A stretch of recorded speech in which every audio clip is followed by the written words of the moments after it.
record on this computer. All right, I won't record the last thing I said, but here I'll highlight what the definition of green infrastructure is according to the Clean Water Act. A range of measures that use plant or soil systems, permeable pavement or other permeable surfaces or substrates, stormwater harvest and reuse, or landscaping to score, infiltrate, or evapotranspirate stormwater and reduce flows to sewer systems or to surface waters.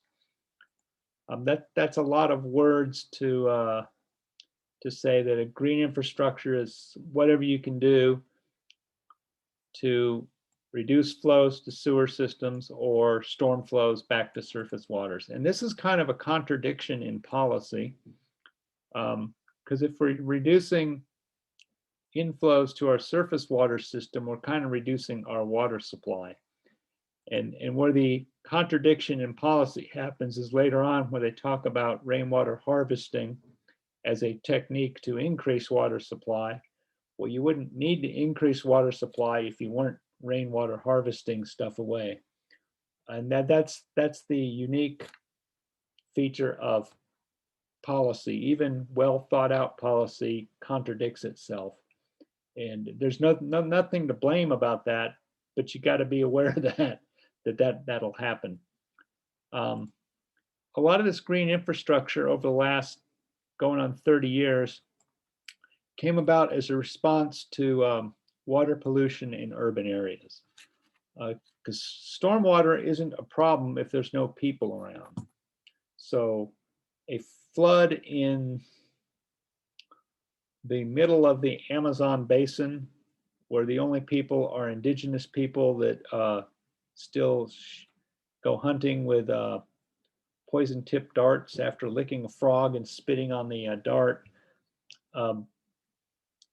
right or wrong, nobody really gives much of a thought about that. But flooding in Washington, D.C. at 601 Pennsylvania Avenue, they get kind of uppity about that, because that means that the president is getting his feet wet.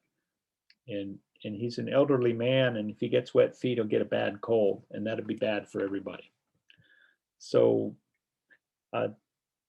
that kind of thinking is what drove this green infrastructure, because stormwater was thought to be a cause of water pollution. It's probably not a cause, it's just a convenient solvent to carry pollutants that have accumulated during drier periods and then get it to the water.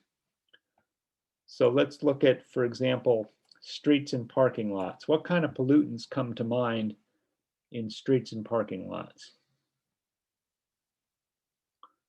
I'll tell you what kind of pollutants come to mind to me. I have a 1994 Toyota 4Runner, last of the, it's a second generation, so it's the last of the ones with a tailgate. It runs pretty good, but it leaks oil, not like a sieve, but pretty steadily. So when I park that thing here in Lubbock, which is nice because it doesn't rain here that much, I oil the parking lot wherever I park it, and I'm leaving rubber particles, and on the right side is pretty rusted out, so every time I go over a bump, I'm contributing rust particles. That's one car. You multiply that by however many there are in a city, and after a while, those parking lots and streets are actually storing pretty, it's my phone ringing off in the background, pretty healthy collections of pollutants. Got to wait for the storm. What? Okay, good, it stopped. My wife is driving into town, so hopefully that's not her telling me her car just broke down and I need to go fetch her. We'll be done in a few minutes. And let's see, she was in Hempstead. It'd be a lot. I'd have to go to Abilene to fetch her. That's probably where she is by now. So I think the 10 minutes to finish up my talk tonight will be okay. So, oh, it's being persistent. Give me a minute. I'll be back.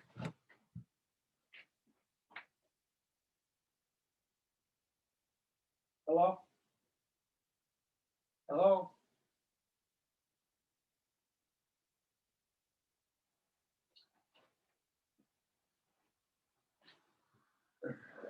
Now we got to try this mute button.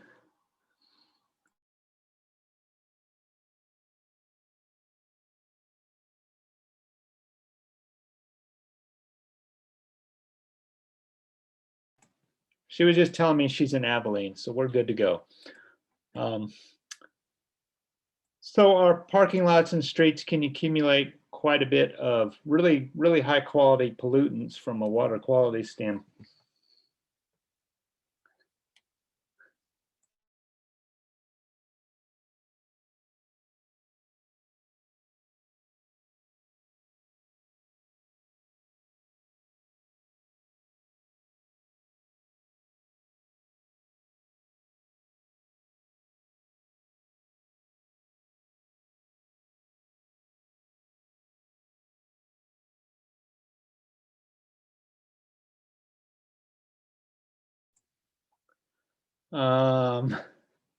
Okay, so it can make pretty high quality pollutants.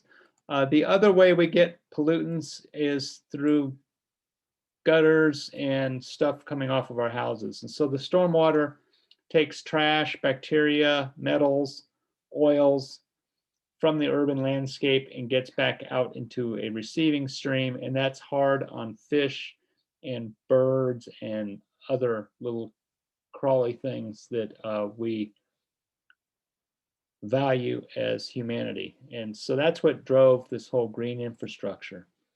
And what the idea was is we want to use in densely populated areas devices that mimic natural processes. And that's all we're trying to do. So something like EDIS that Anna discussed is probably overkill for this, but actually reasonably relevant. And so then they have more about green infrastructures, and these are various devices. Downspout disconnecting, rainwater harvesting, that is not going to Dr. Rainwater and getting his best organs and selling them on the black market, because he wouldn't appreciate that. But actually the rainwater itself, harvesting that, I hope you can share with him that. Now for Weston, who's in Houston, this photograph is actually in Houston. Planter boxes, bioswales. So the whole green infrastructure industry has managed to make stuff that we do anyway as landscape engineers and add value to it that somehow it makes the water better. And then my favorite is you take a can of spray paint, you paint the roof green, you got yourself a green roof. Really, it's actually vegetation on the roof. It acts like a sponge, if you will. So it can store a few inches of water, and you multiply that by a lot of roofs in a city, and you actually get a pretty substantial temporary storage of water, which reduces storm flows, magnitudes of storm flows. You still got to get the same volume back. There's that whole mass conservation thing. And then any place but Lubbock, they plant trees and you get this urban tree canopy. And lastly is land conservation, which is dedicating portions of real estate to not having homes and factories on them.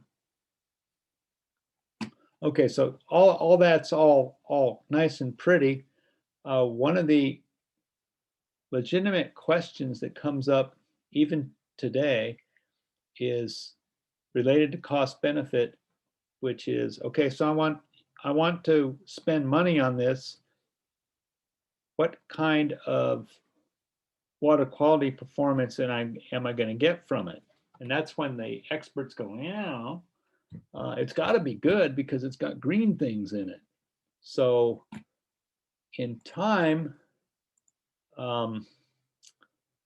the programmer who, if you will recognize that name if you've been poking around in the SWIM documentation, he built the SWIM 5 model with a lot of help, but he is the acknowledged builder of it by the community of modelers, which is, he wrote this paper on how to model low impact development alternatives.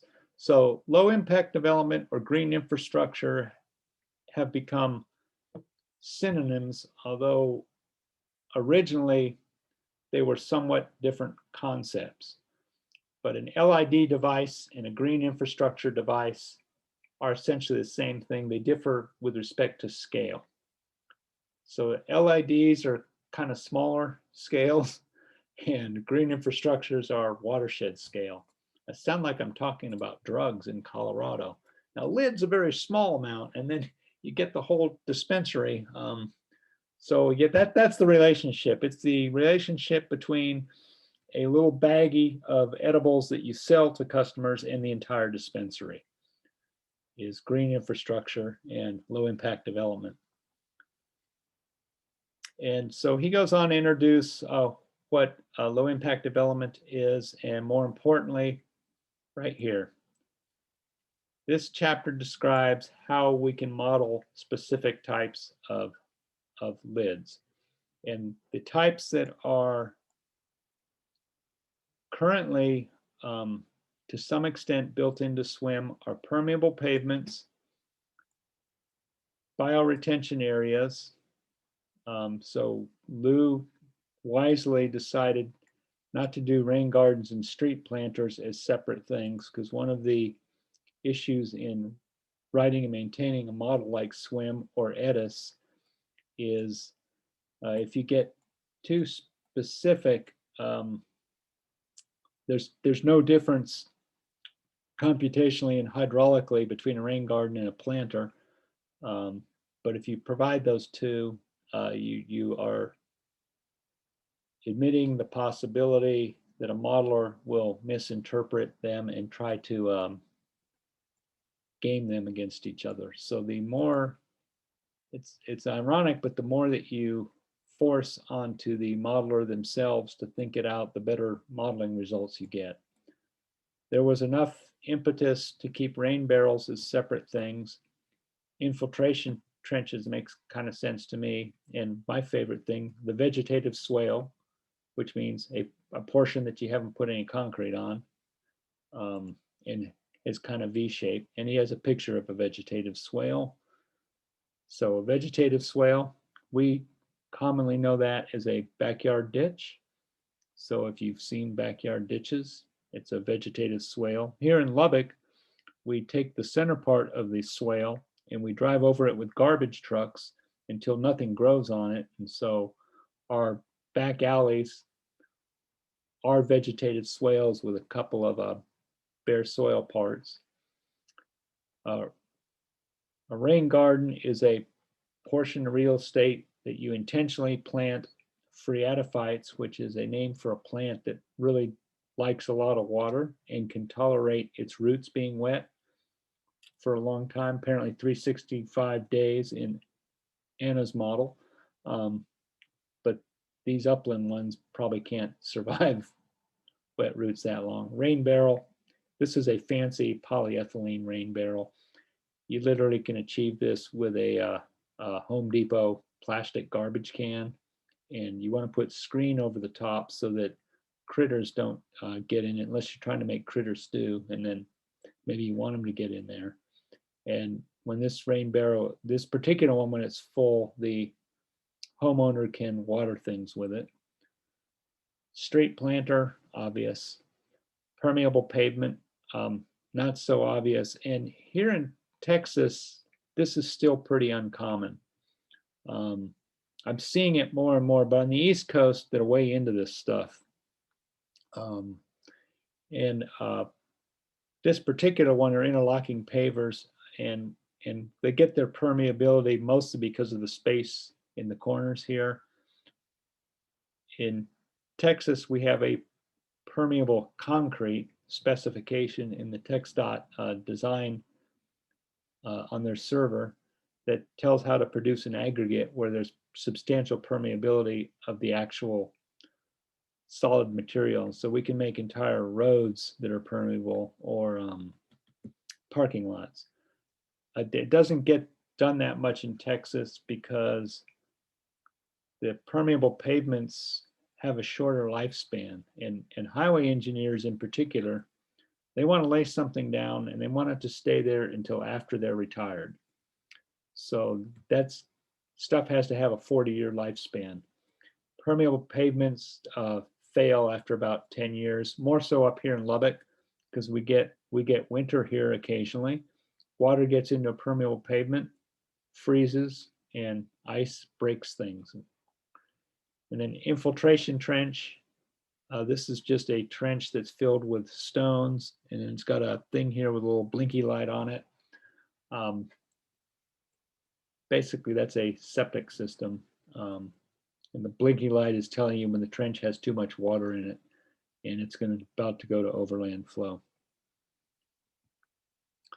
So in his paper, he has a sketch of a bioretention cell, and this is actually fairly meaningful because there's a portion of this cell, if you will, and if you think to the swim models we've studied so far, the bioretention cell, the closest thing we have in the models that we've talked about is this going to be a conduit or a node kind of thingy? I was going to say or a subcatchment, but I don't want to confuse you. I want to give you guys binary choice here. Would it be a conduit? Actually a storage unit. I was trying to tease that out of you. So we could do this as a storage unit, and we can have a portion of the storage unit that's this growing medium part, another portion that's drain rock, and in our storage unit, we can have one outlet at the invert, and then the overflow elevation, we have another outlet at the overflow. So we can turn this picture into a storage node already. We don't need anything special about it. But if you start to think of that, well, the drain rock has a certain permeability. The growing section has a certain permeability. We would have to, if we were just using a storage node, we'd have to approximate that with kind of weird looking depth area tables. So the drain rock would have a certain equivalent pool surface until we get to growing medium, and that equivalent pool surface changes as we move up here and get deeper. So rather than requiring the modeler to think that out, the programmers have created the ability to associate these different portions of the bioretention cell, whether it's a street planter or something else, with I'm pretty sure it either happens at the node or at a subcatchment object.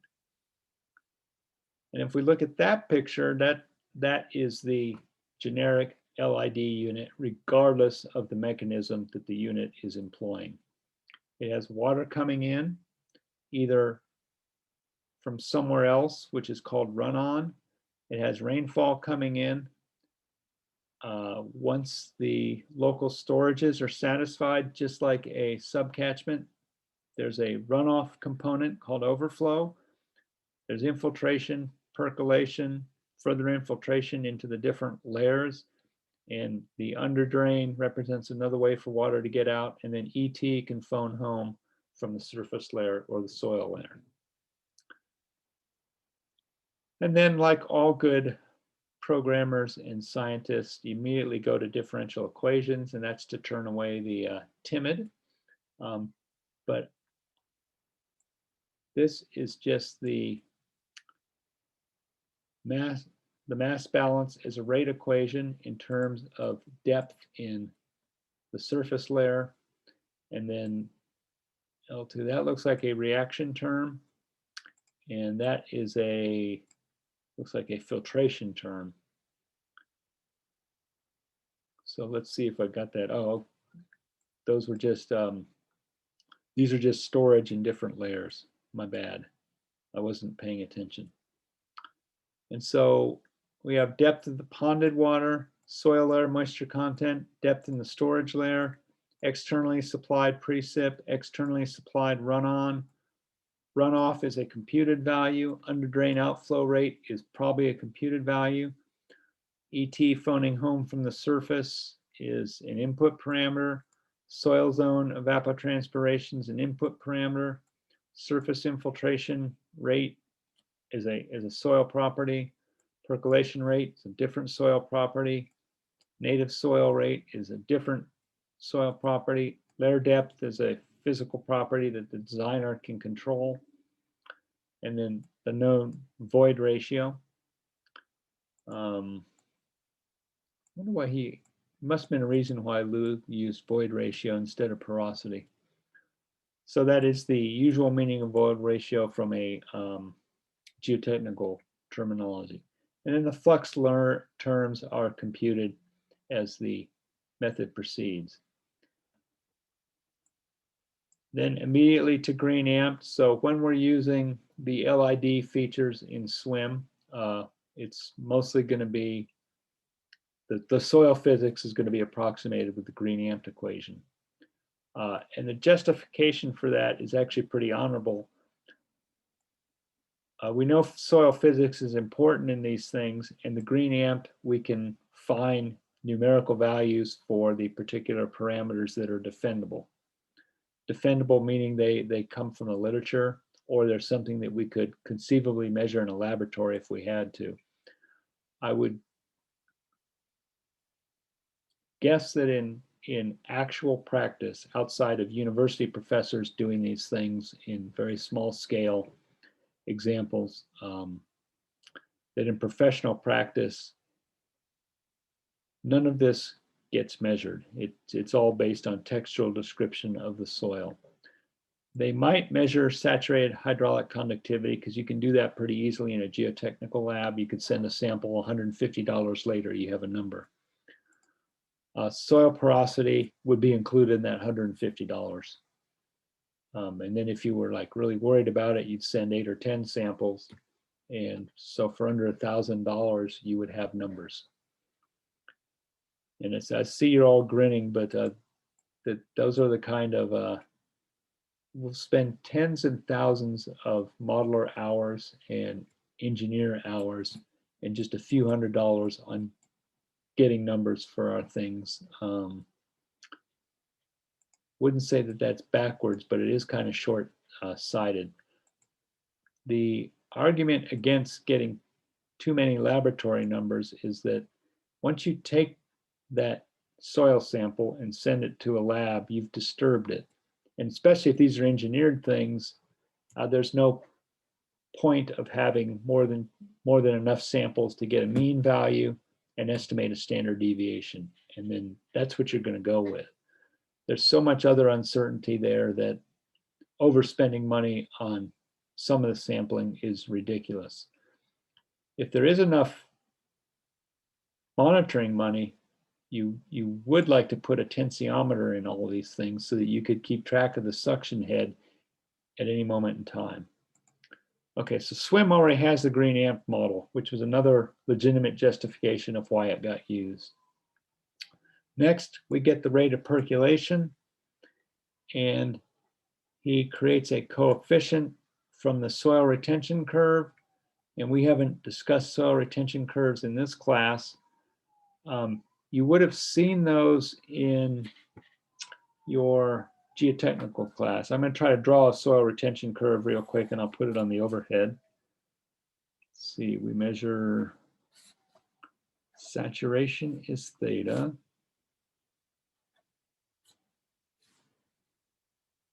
Suction is high. Yeah, they look something like that, and I just sketched a real quick one, and I need to change to the overhead. So those are what soil retention curves. So I'm plotting this as suction head, but the way these are obtained experimentally is we use something called a Buckner funnel, which looks just like a funnel, and it has a porous plate here of engineered properties. And then you put the soil in it. Good thing I'm using brown because soil is brown. And you do a hanging tube study, although they're much more sophisticated than tubes. And so this This tube is filled with water, and initially you set the top of the tube at the same height as the top of the soil sample, and you do it until this thing's fully saturated. Then you lower the tube a little distance and you measure how much water comes out after a certain period of time. And that distance is equivalent to a suction, and you know how much water had to come out, and so you know what the change in porosity of the sample has to be. Then you lower the tube again, you let it come to a new equilibrium, water comes dripping out of here, and that gives you a new suction water content. You lower it again, measure the water that comes out, suction, remaining water content. Now you can only do that until you get down to about 2/10 of a bar, about 2/10 of an atmosphere. Beyond that, the soil retains the water. You can't get it out by gravity drainage. To get it completely dry, you have to either cook it or put plants in it have roots, because they can exercise more suction than gravity can. But normally you're really only interested in that part of the curve. Once the stuff gets really dry, you're kind of screwed from other reasons. And then he goes on with the computational time steps, a few other things, and finally we have several different LID units. And I'm going to stop right now. This is a good stopping time. We will pick this up on Monday, and I will, over the next few days, I will find my Country Club Bayou report and extract from it what we need. And we won't go right away to Country Club Bayou. We'll finish this up because I have to reteach myself how to do the lid units every single time I do it. It's not hard, but it's not something that people that use swim a lot do a lot, unless they're specifically doing green infrastructure stuff. And so we'll pick up the hypothetical model that I was working with, where we taught ourselves, at least initially, how to handle water quality issues in swim. And we'll go ahead and put a couple of lid units into that and figure out how they work. That's what Anna called the spin-up phase of modeling. And we're actually doing pre-spin-up because we're reverse engineering the model so we understand what changing parameters do. And that is all I have for tonight. Anna, good luck to you tomorrow, and thank you for sharing your work with us. And the rest of you all have a good evening, and I will see you on Monday. Thank you. Good See ya. night. Thank you, Good night. Dr. Cleveland. Good night, everyone. Thank you, Anna, for sharing. Good luck to you, Anna. Bye-bye. And best of luck for tomorrow.